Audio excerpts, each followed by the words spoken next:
So my sweetheart says she'd like to be able to look inside people's refrigerators. So let's start with hers.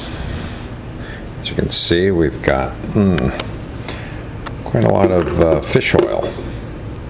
Mega fish oil, and fish oil capsules, and vitamin D. That's supposed to be good stuff. And then she's always making, what is that? Oh, sandwich spread. That's right. That's good stuff. She likes eating that stuff. And we've got 3 bottles of mustard.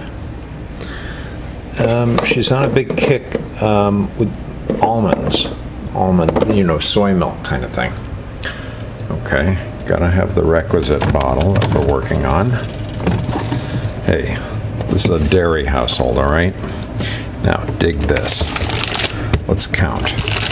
1, 2, 3, 4, 5, 6, 7, 8,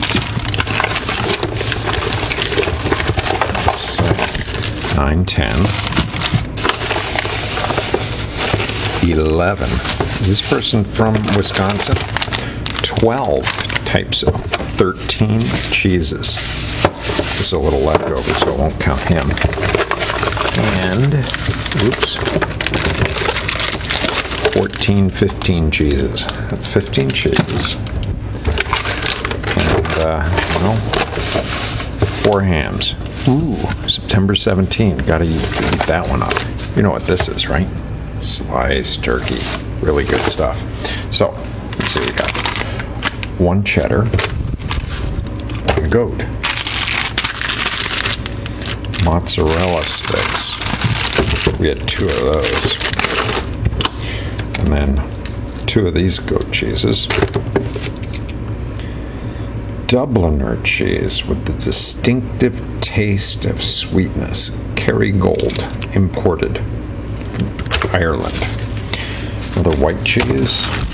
Guess that's a little brie.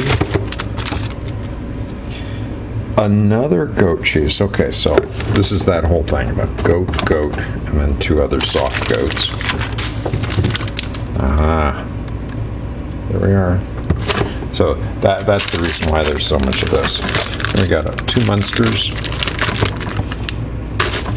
and another goat. Okay, so that was 6 goats out of the 15. What else should we look at? Oh, you gotta have your yogurt. That's good. And it's cherry season. Yeah. That's gone. Okay. And then this is a real staple. I love this fish spread. That's good stuff. And Ovaltine mozzarella. Important. All right. Let's see. We normally have some ice cream, but our latest kick is gluten-free bakery. Made without wheat. Blueberries are supposed to be good for you. And this is left over from when we had a mango. That's right. I remember chopping mangoes in June. Okay. Oh, butter. And there you have it. That's our refrigerator.